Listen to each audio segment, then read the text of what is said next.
Welcome to the Relaxed Dog Podcast, the podcast where the dogs are the stars of the show.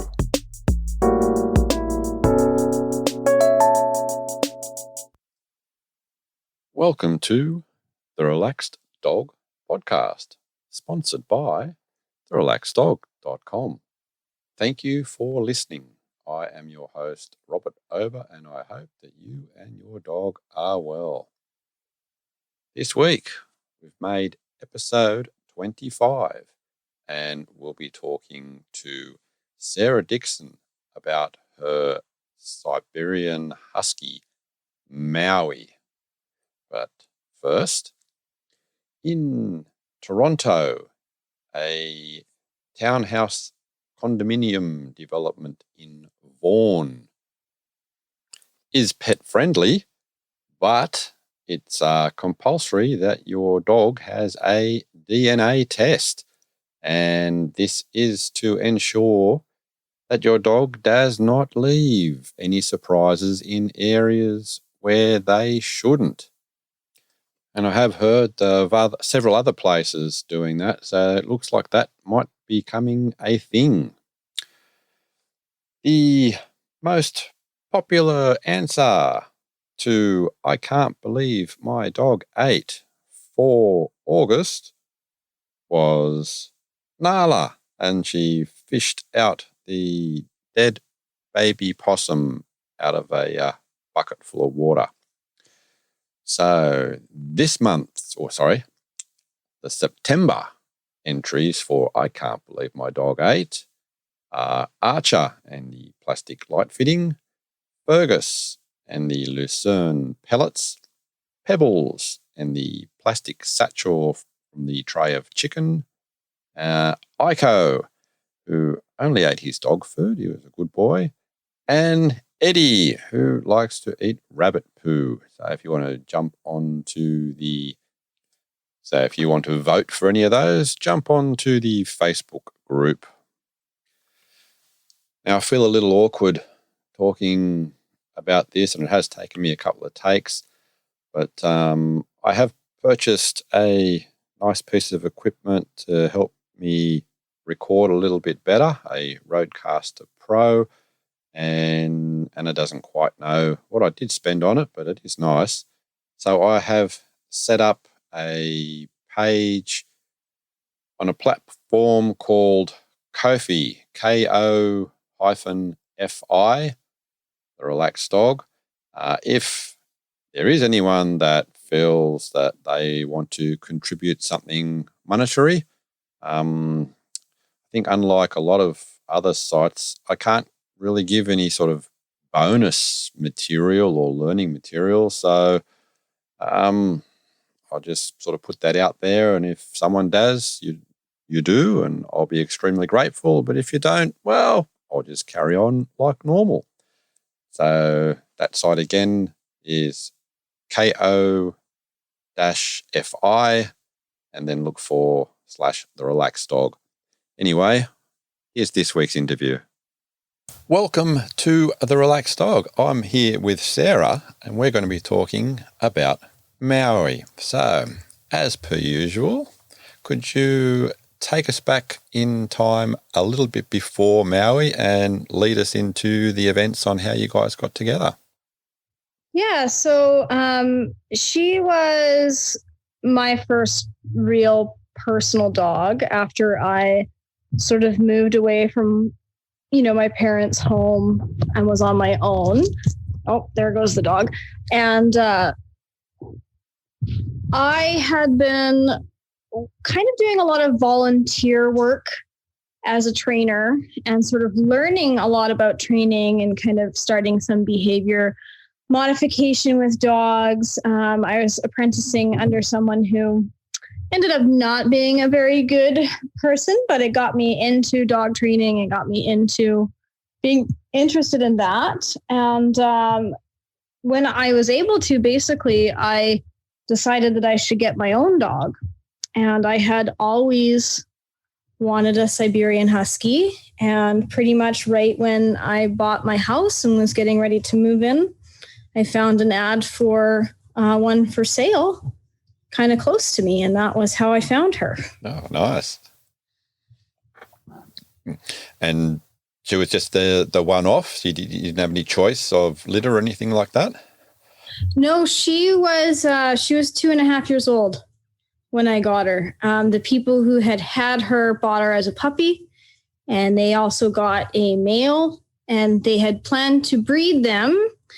I don't know why they got Siberian Huskies, because they lived on a farm, and the story is the male that they got killed at 6 months old when he got ran over by their combine. Oh, and then she was wandering, as Huskies like to do, and they chained her up, and then finally decided that they should sell her after basically neglecting her for quite some time. And what sort of environment did you have sort of set up? So she's come from an open area but changed up, and your place at the time? I just had, a regular single family. It was a detached home that I had purchased with a fenced in backyard, and she adapted to living in the house very, very easily. Oh, that's good. So were there any initial sort of issues when she sort of came into the house? Yeah, we did have some issues. One thing was we had cats, and she was actually a bit of a cat killer in her younger days. So we had to train her not to go after the cats, which she actually was pretty good about. And the other thing was, when we first got her, she was quite aggressive towards smaller dogs, particularly when they would kind of come up and get in her space, sort of under her neck. And we worked through that as well. And then just, training her to stay close and not run off was actually fairly easy. And as soon as she bonded to me, I could actually let her off leash, and she was pretty good. But at first, not really knowing that much about dogs and not really knowing that much about the breed, I would let her off leash and she would wander, and then I'd have to chase her down. But otherwise, she was great. She was a pretty easy dog to integrate. She was very loving. I feel like she was probably pretty grateful, for lack of a better term, to be out of the situation she was in. So did it take long in the initial stages? Because, when you say particularly taking her off lead, a lot of people are going to say, Huskies, what? A recall? I'm migrating. She had a great temperament, and I don't really attribute it to any particular training that I did, because I really didn't know what I was doing then. She's the dog who really made me into a decent dog trainer, and we could talk about that a little later. She had a temperament. She really bonded to me, and she would do things because she wanted to, but she had a pretty good temperament for wanting to stick close. Like, for example, I had a roommate for a while who would leave her in the backyard, despite me telling him multiple times not to do that. And our fence at the time was not very high, so she would jump the fence. But she was such a good girl, and she really wanted to stick home and stick close to me, that she would just walk up and down the block in front of our house and try to find people, and then would lead them back to our house and be like, this is my house. Can you get them to let me in? And that's all she would do. And if she couldn't find somebody, I'd come home and find her laying in front of the front door. Okay. So she had, I think for a husky, she had a very good homing instinct, and she definitely bonded very strongly. Oh, nice. And did you find that was a fairly instantaneous type thing, or? Yep. So we had an instant connection the second I met her. When I went out to see her, they had her chained up. She was really thin. Like, I would say she was emaciated. And there was, dog poop everywhere in her little area that she could reach with her fairly short chain. So she was quite neglected. And I walked over, and she leaned over against my legs and looked up in my eyes, and that was it. Yeah. Yeah. Yep. It's not an isolated thing. I think that happens to a lot of people like that. Yeah. Did you have any sort of like mental scars, do you think, from the time that she was chained up like that? No, I don't think so. I mean, like I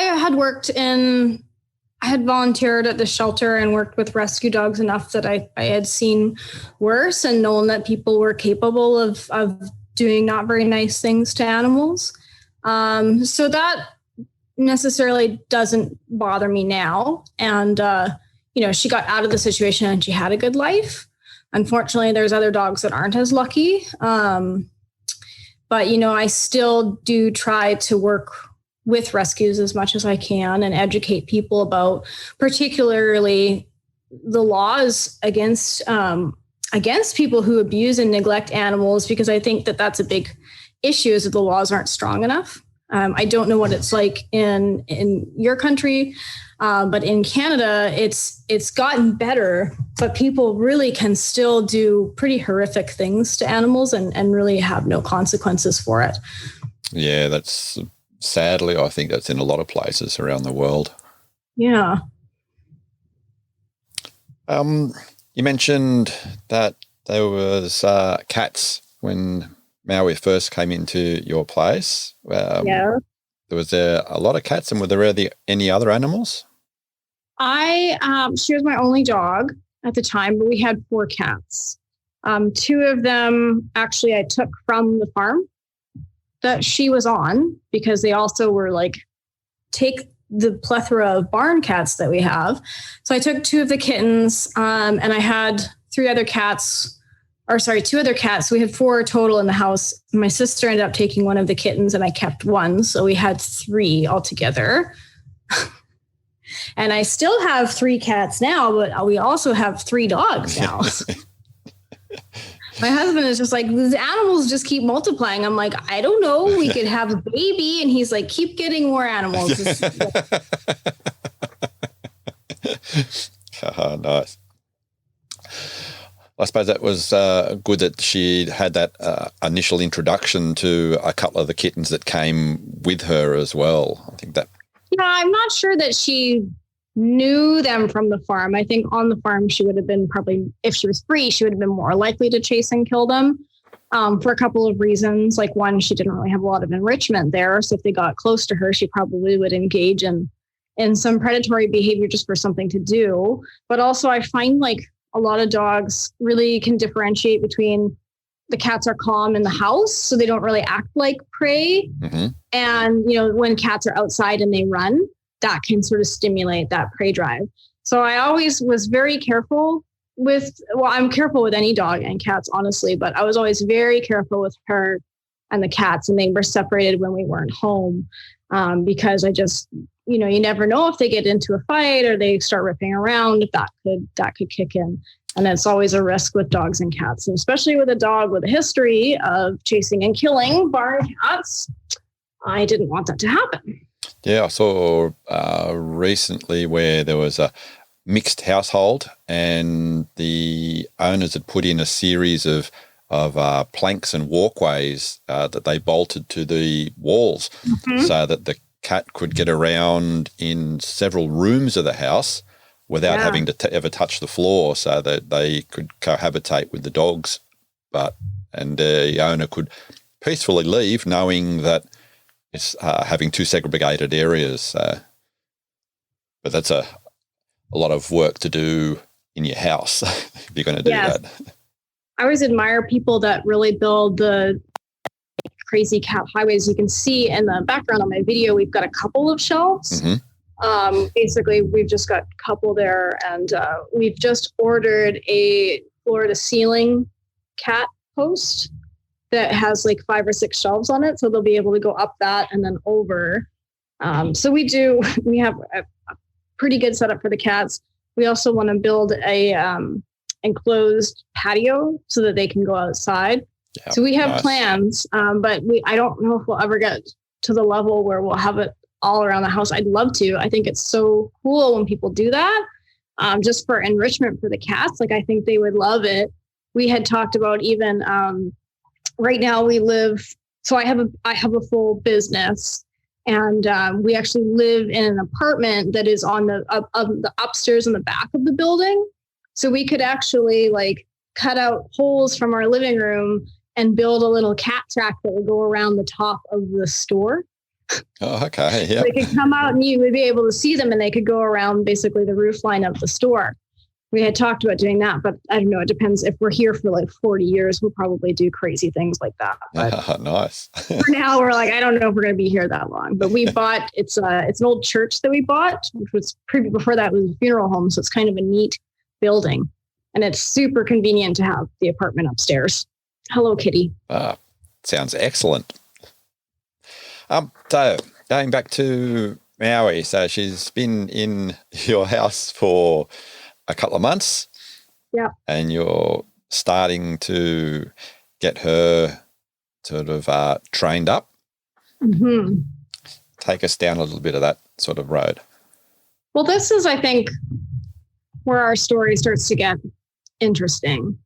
So when I first got her, remember how I said that I was sort of working with that lady who turned out not to be a very good mentor.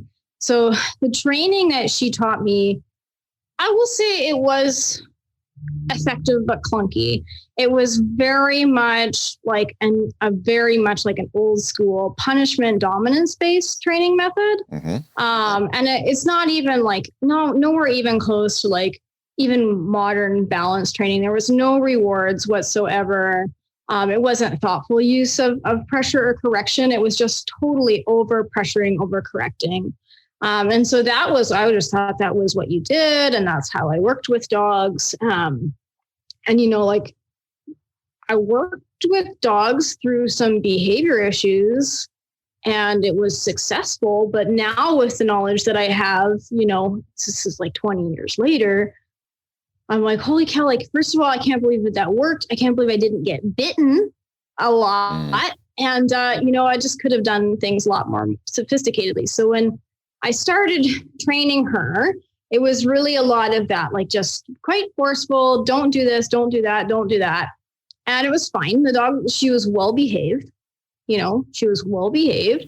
But then what happened is I started to go, well, I wonder if I could do more things with this dog. And when I started to investigate with like the community that was also involved in that style of training, they didn't really have answers on like how you could train a dog to do agility. So I was like, well, I'm going to put her in an obedience class just to see what happens. So I enrolled in a local class. It happened to be a clicker training class.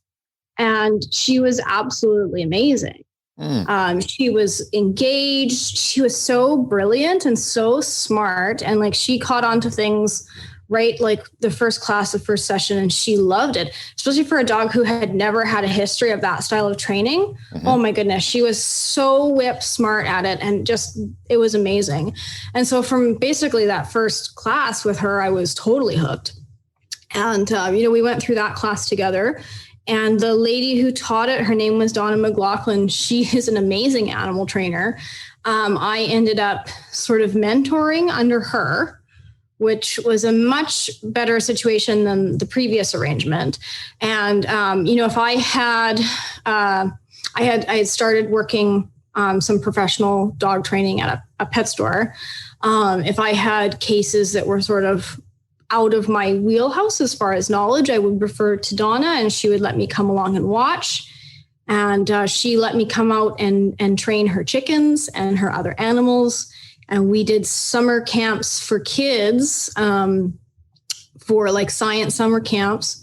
We would go and do the animal learning portion. So we would do presentations with her mini horses and chickens and dogs on how animals learn and animal training to kids. It was really an amazing experience. And I credit her a lot and the dog for being the trainer that I am, because if I didn't have necessarily that kind of dog, I don't know if the contrast between the two training styles would have been as drastic. Mm-hmm.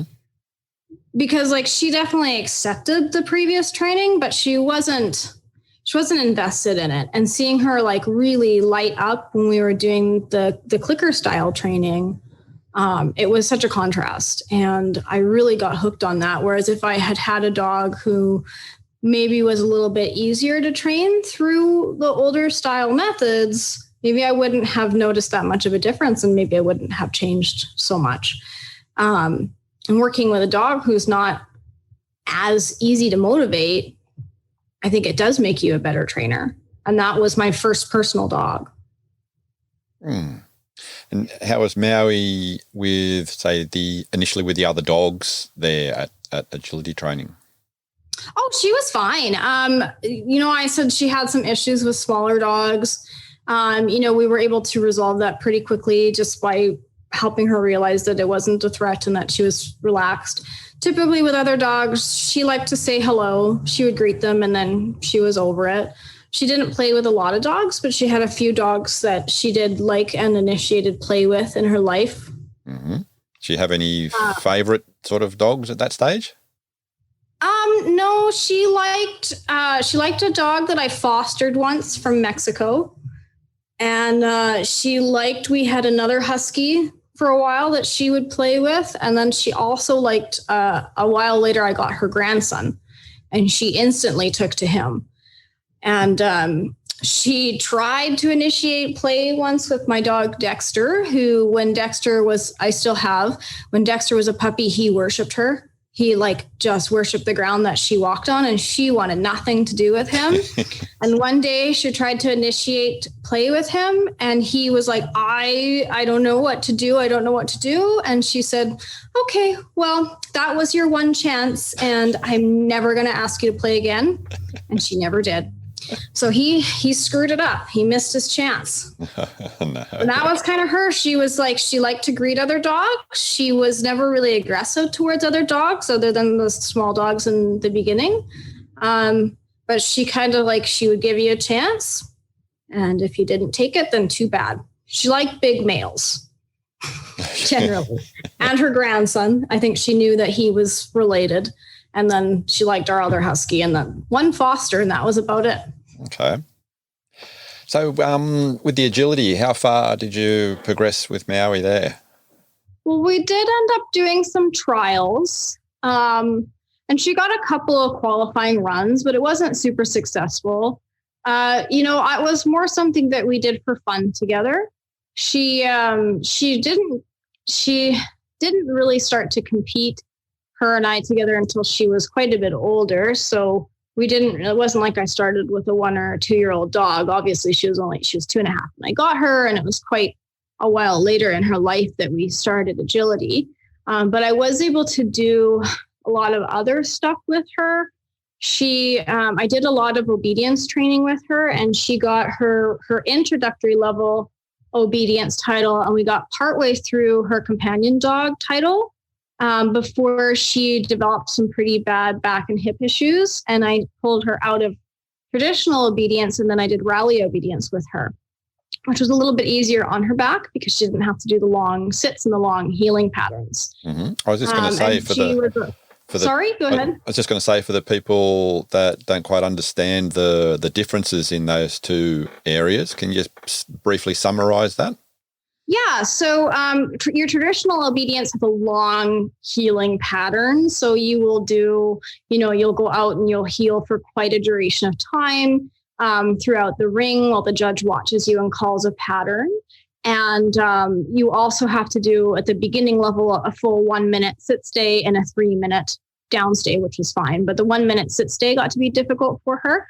But particularly it was doing the long stretches of healing because of how they're trained. They have to keep their head up, and it became too much for her back and hip issues.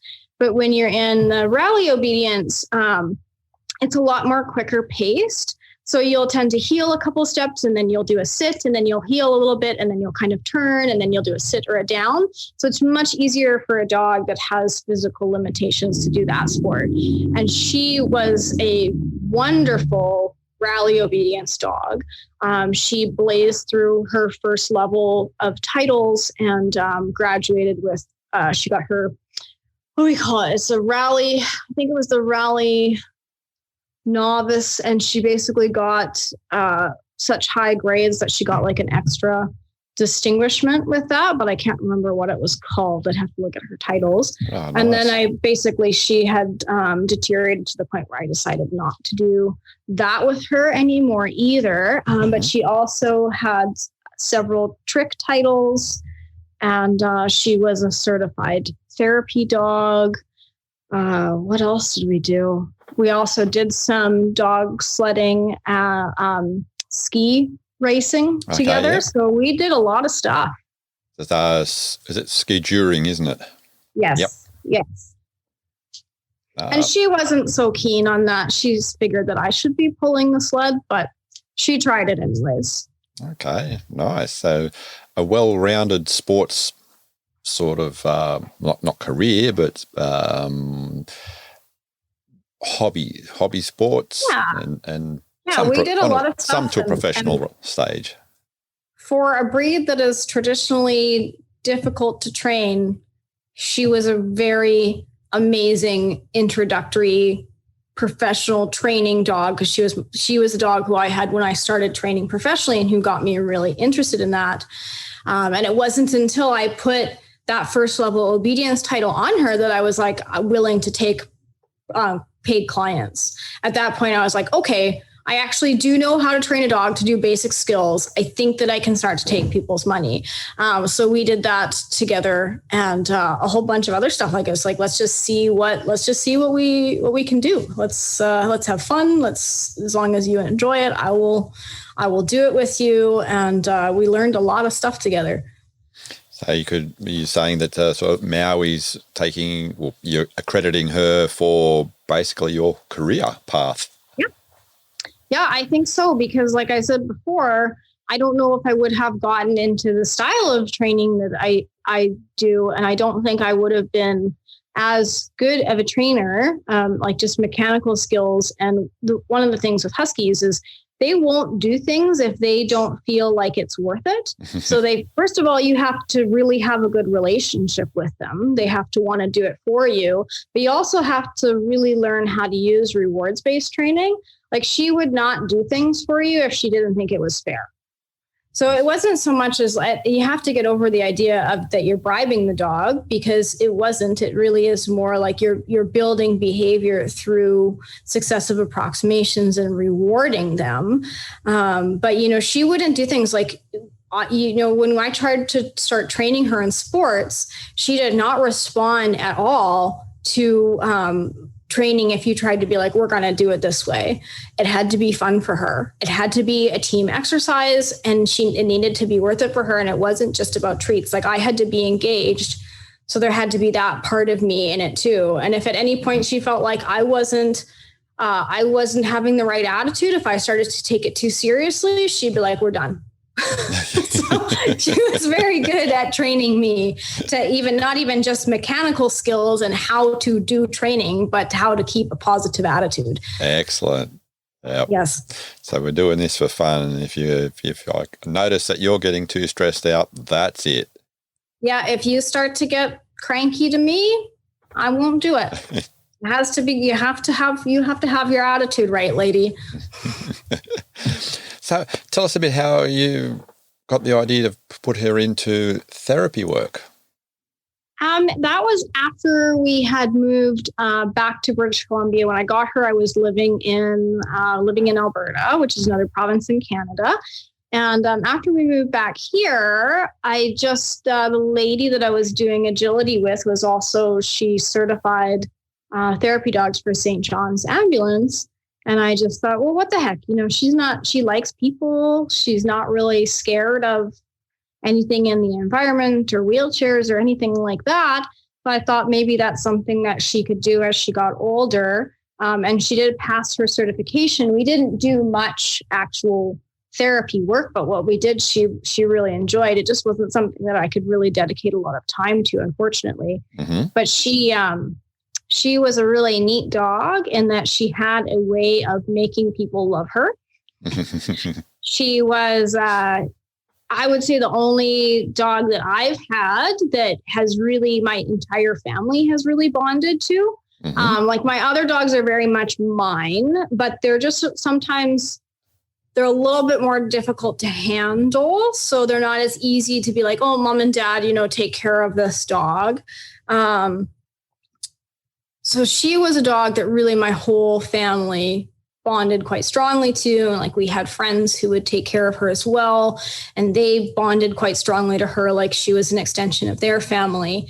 And she was a dog that even if you didn't like dogs, you would like her. She had a very interesting way of drawing you to her without over pressuring. Like she was not over exuberant in her greeting, but it was enough that she wanted to let you know that she was interested in you. She wanted to be affiliative, but she was like, I'm ready when you are. So she had a really good way with people that way. She was absolutely, you'll see the pictures of her. She was drop dead gorgeous too. So everybody pretty much wanted to pay attention to her, but she was very calm and polite and accepting of people and very tolerant. And she was a dog that just loved kids, adored kids. She was drawn to them and she would love to just sit with them, incredibly patient with children. We had a little boy next door who, whenever he was out in the yard, she would ask to go out and she would just sit with him and they would play together for hours.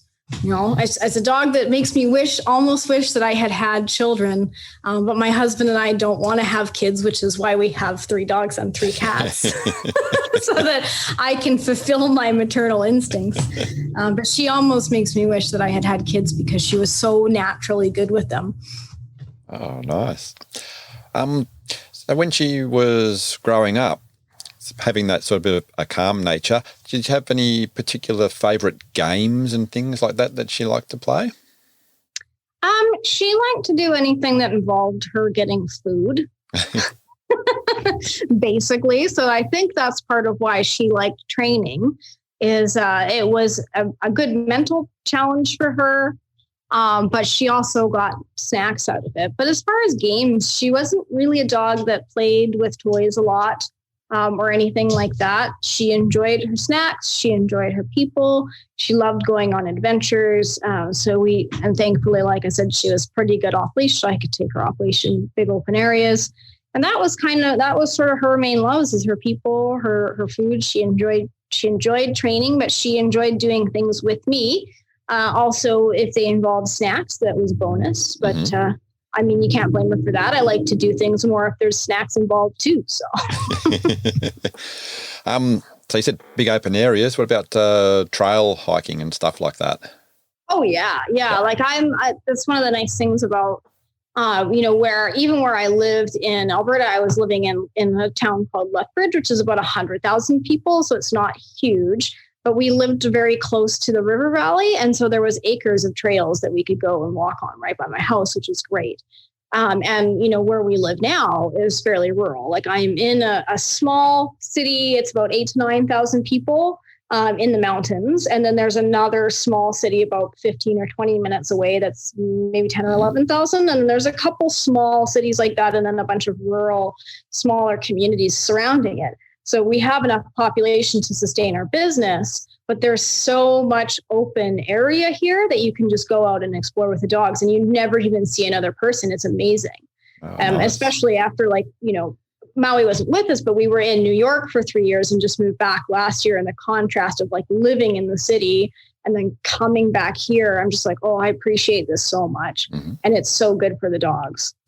So on the trails, did the prey drive ever kick in? Oh yeah. We had encounters with critters and deer and bears.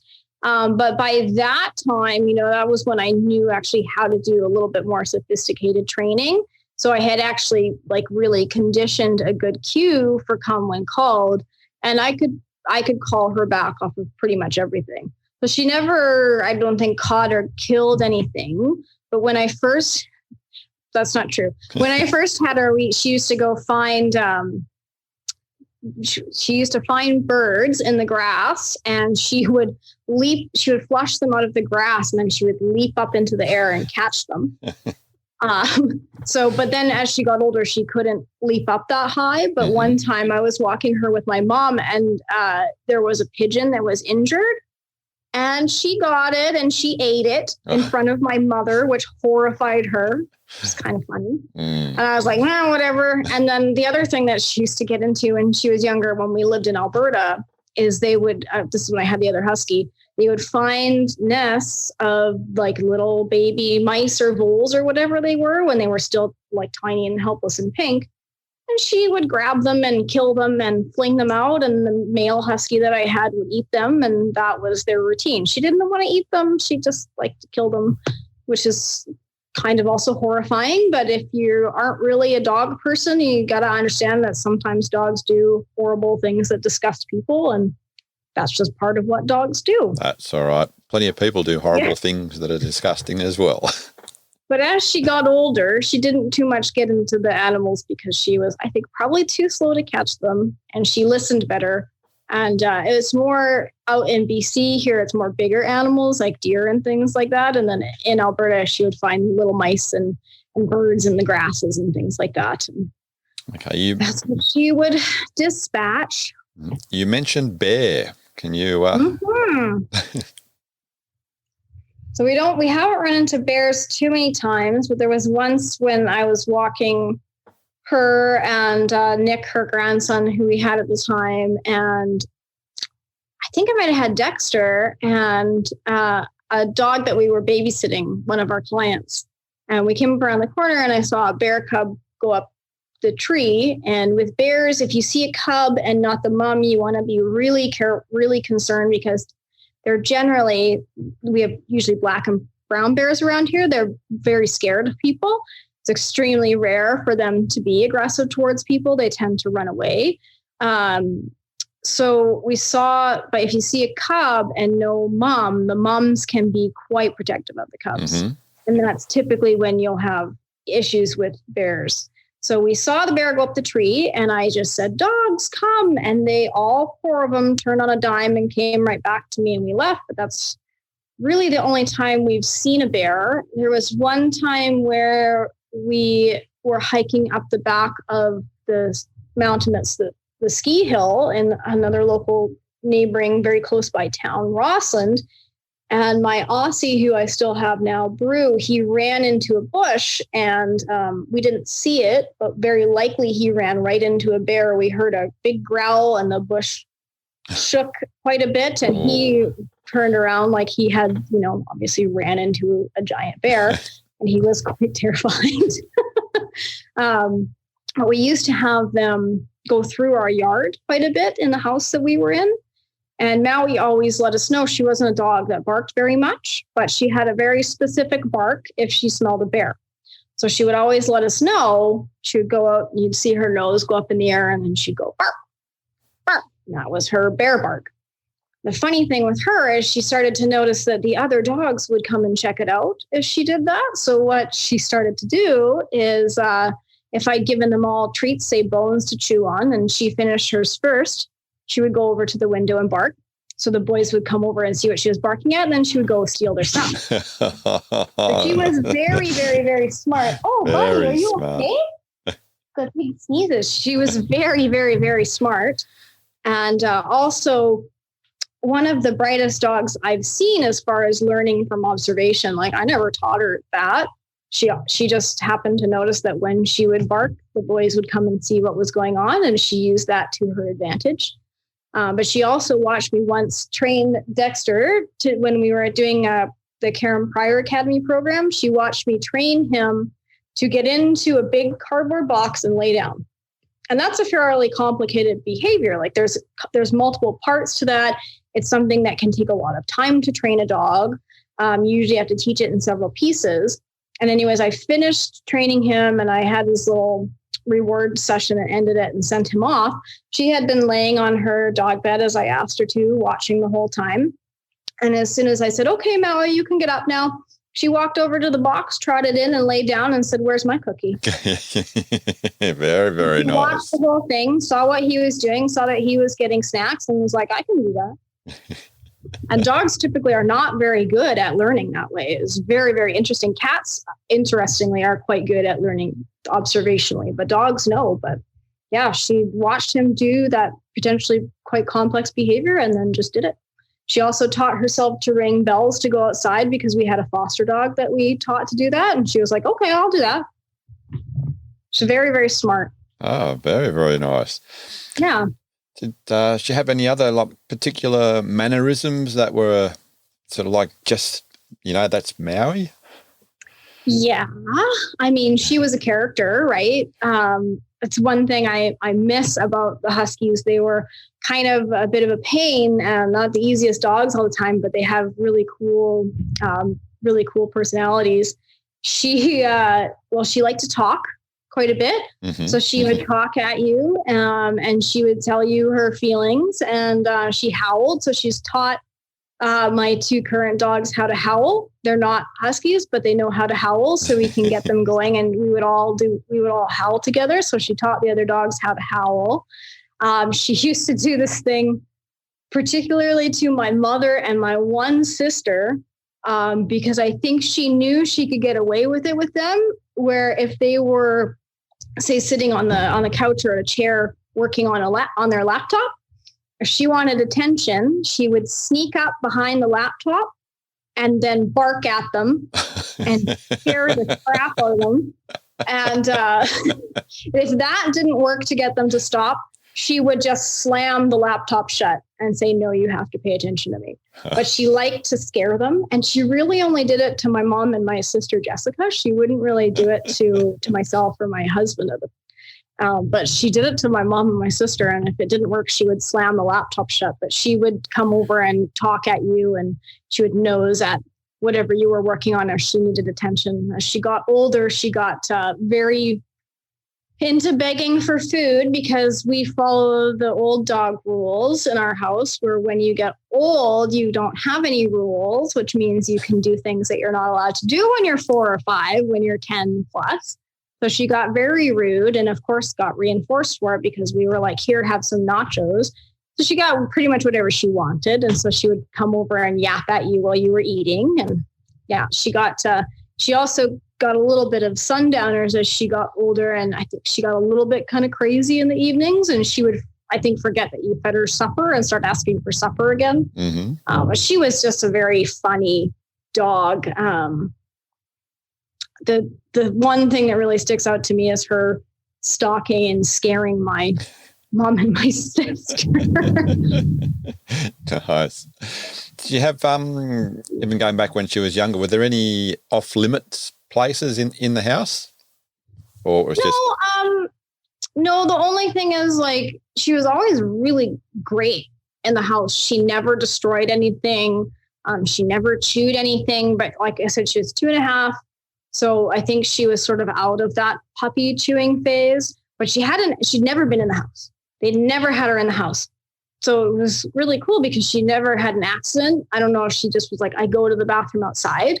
But she actually was always really terrified of her own poop, for lack of a better term, I think because of how she was kept. But if you had her on leash and she went to the bathroom, she would try to run away from it.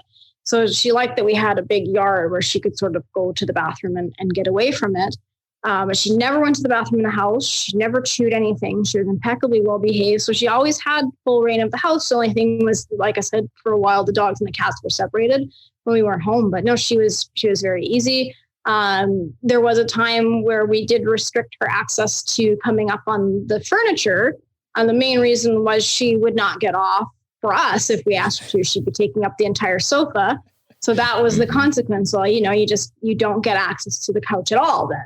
And eventually she wormed her way back onto being on the couch, as, she was very good at charming you into things. But for a while, she wasn't allowed on the couch because she decided it was hers. She wasn't aggressive about it or anything like that, but she just wouldn't move. And so it was no couch then. Do I ask about sleeping arrangements? She never slept in bed. She slept with us in the bedroom on her own bed on the floor. I don't typically actually have dogs sleep in the bed because we have too many cats sleeping in the bed. And I am kind of the type of person where I toss and turn a little bit before I fall asleep. And the dogs don't like that. So they tend to not want to stay long in the bed anyways. And she would get, I think, quite hot. So she slept with us in the bedroom. She never had to be kept in a crate. but she slept with us in the bedroom. She had her own bed, or she could sleep on the floor. She would never really come up for more than a short cuddle on the bed. She never did sleep on the bed. Oh, nice. How was she like grooming wise? She was pretty tolerant of nail trims and brushing. Of course, being a husky, they constantly spew hair. I don't know even where it comes from, but they constantly regenerate it. They shed like crazy. You know, she passed away 5 years ago, and we still swear we find her hair in places. Like, it's just absolutely bonkers. She didn't really love getting baths, but she tolerated it. She would sing her song of the people, sing the song of her people the whole time, as we'd like to do. But yeah, she was really good for any kind of handling and touching and grooming and things like that. Oh, nice. One of the questions I ask everyone is to complete the sentence, I can't believe my dog ate.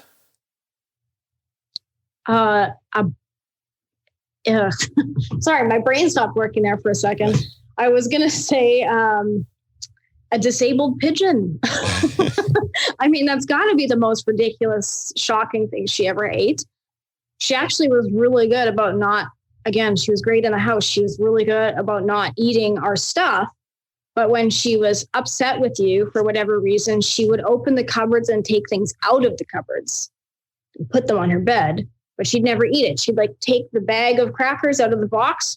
She wouldn't eat it. But that was like her thing, is she would take things out of the cupboards. Mm-hmm. But probably the most shocking thing she ever ate, especially if you ask my mom, was that poor pigeon that was injured in the wrong place at the wrong time.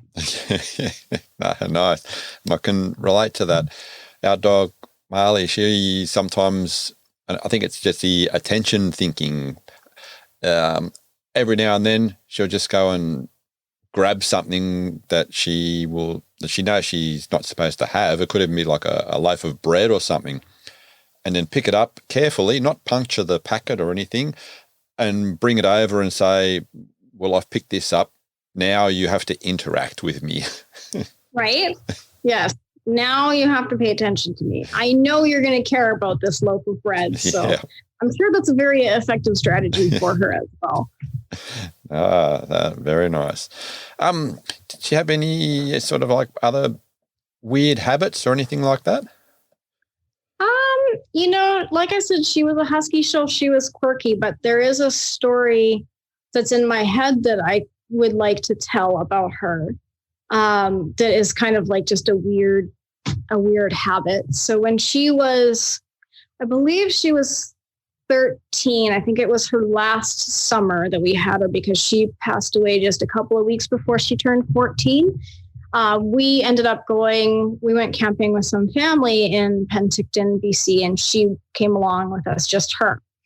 And some of the friends and family members that were there, they wanted to do what was called floating the channel. So in Penticton, there's basically the river that flows into the lake is it's man-made and dug out into a channel for quite a ways. So it's really safe and shallow and low current. And a lot of people will float down it in inner tubes and whatever. And it takes about 2 or 3 hours to do the whole thing, depending on where you go. And so they wanted to do that. And I was like, well, I don't know. What about the dog? And we'd done a shorter float once, and she kind of like swam along with us. But I was like, well, she's 13 years old. She can't swim for 2 hours. And we thought, well, we'll just try. We'll get a big inflatable boat, and we'll bring a life jacket for her if we need to. And, you know, she can sit in the boat if she wants. If she wants to get out and swim, she can do that. Well, she got in that boat with me, and she was just perfectly content. And she sat in that boat with me the whole 2.5-hour boat ride, as happy as could be, super content, didn't fidget, didn't want to get out, even when there was ducks swimming in the water that I'm sure she would have loved to eat. She just sat there and leaned up against me and snuggled, and she soaked up the sun. And you could also walk along, there's trails along the channel, and everybody was like, oh my gosh, look at that dog. And she just hung out. And I found something on my computer actually that I had written about that just recently, that I wrote shortly after that, talking about how, she could be at a lot of times a very frustrating dog and a very challenging dog. But when I was having hard times with her, I should just think back and remember the boat. So I found that again recently, and I was like, oh, the nice memory of her. Nice. Health-wise, throughout her life, any major issues? We did have some problems, and it was because of, unfortunately, the neglect in her early years. So she, at about 5 years old, one day I came home from work and she couldn't stand. And I took her into the vet, and they x-rayed her and said that basically she had very severe arthritis in her hips, particularly her left hip. They thought that she probably had been injured, probably hit by a vehicle. So we figured that was, very likely, when they were still letting her wander around, that she got hit by a car when she was younger. So that was something that she started on medication and supplements for quite young. And obviously she did very well. Like, she lived until almost 14. But then we had another incident when she was older. I can't remember exactly how old she was, again, where she was, I think, trying to jump into a vehicle. My dad was going to lift her in, but she said, let me do it myself. I'm perfectly capable. She wasn't perfectly capable. She tried to jump into the back of the truck before he could get her and lift her in, and she missed and fell and hurt her back and couldn't stand again. That would have been 2012 or 2013. So I don't want to do math at this moment in time, but like I said, she passed away 5 years ago. So I'm not sure how old she was, but again, she couldn't stand. And, at that time, we took her into the vet, and we found out that her back was also in pretty poor shape, which it probably was starting at the initial incident at 5. They just didn't x-ray her back. But she had spondylosis, which is spinal arthritis, that was fairly advanced. And she also had degenerative disc disease. So again, they thought that was probably related to previous injury. But, she was fairly active, and with meds and supplements, she lived a really good life, and she was quite active even until like her 13th birthday. We took her out for a nice off-leash walk, and she wasn't fast, but she came along with us. And yeah, she had a good long life despite having some medical issues. Otherwise, we had a couple bouts with pancreatitis. That was surprising. And she had actually some anal gland issues, but we figured out the pattern with that, and we're able to resolve that. She had a couple infections and had to have them drained and things like that. Yeah, always a fun part, that bit. Yeah. It's not very common in large dogs, but sometimes when they haven't had a good start to their life, it takes a little while to get their bodies balanced too. So once we got her figured out diet wise, and we got her on a good preventative schedule of emptying them, she was fine. And then eventually she didn't need to have anything done with them anymore. But yeah, otherwise, quite a healthy dog. Oh, no. Excellent. Anything else sort of coming into mind? No, I think I've told all the stories that I can think of about her. I do have one more story. I forgot about this. So for a while I was she was purebred and she was registered, and I decided I would try to do showing with her, which I ended up not really getting into, but she wasn't really a show quality dog, I found out anyways. But I ended up getting a young male, and when she was in season once, I did my best to keep them separated. But she was in a crate, and I left him out because that was the only way that he would shut up. And he ended up getting her pregnant with her inside the crate. So we had 3 lovely puppies, and that was my first and last foray into breeding dogs. I had eventually wanted to actually breed them when it was planned, but nature had other ideas. So we had 3 lovely puppies. They were wonderful. I think there might be one who's still alive now, but I haven't been in touch with his owner in a while. But one of them went to some friends of mine that had a sled dog kennel in Alberta, and she unfortunately died at about 8 from a virus. She got a virus that attacked her liver and passed away. Oh. And her other daughter, Luna, who was she was the only puppy that Maui cared for in the litter. Remember how I said she was pretty indifferent with dogs? Mm-hmm. She was a good mother, but she was done with them as soon as possible, right? Like she's like, I don't want to feed these things any longer than I have to. I'll go in and feed them, and that's that. She had the one puppy, Luna, who she would play with. And sadly, we didn't keep her because I felt like 3 dogs at the time was insane. Yet now I have 3. We didn't keep her, but she went to a friend of mine who was in North Carolina at the time. Her name is Michelle, and we had been friends online for years and years. And she lived a great long life, and she herself had puppies. And that's how I got her grandson, who is a whole other story, that dog. But that's how I got her grandson. And Luna actually just passed away this summer at just after 14 as well. And I don't know, like I said, I haven't talked. The boy went to a guy in Ontario, but I haven't talked to him for a few years. So I don't know if he's still around. Oh, I think it's nice that that Maui got to hang out with her grandson. Yeah, she actually really liked him. Like I said, that was one of the 3 dogs in her entire life that she really took to and would play with. And she took to him like right away. It was really neat. Oh, nice. Very nice. Well, thank you very, very much for taking the time out and having a chat about Maui. I appreciate it a lot. I'm sure everyone listening has really enjoyed hearing all about her. Yes, and for anyone who's listening that is now going, oh, I want a husky, don't get a husky, they're horrible. Did you want to let people know a little bit about what you're actually doing and any contact that if they want to do something? Yeah, for sure. So if anybody's curious, I am actually a professional dog trainer and behavior consultant, and I live in British Columbia, Canada.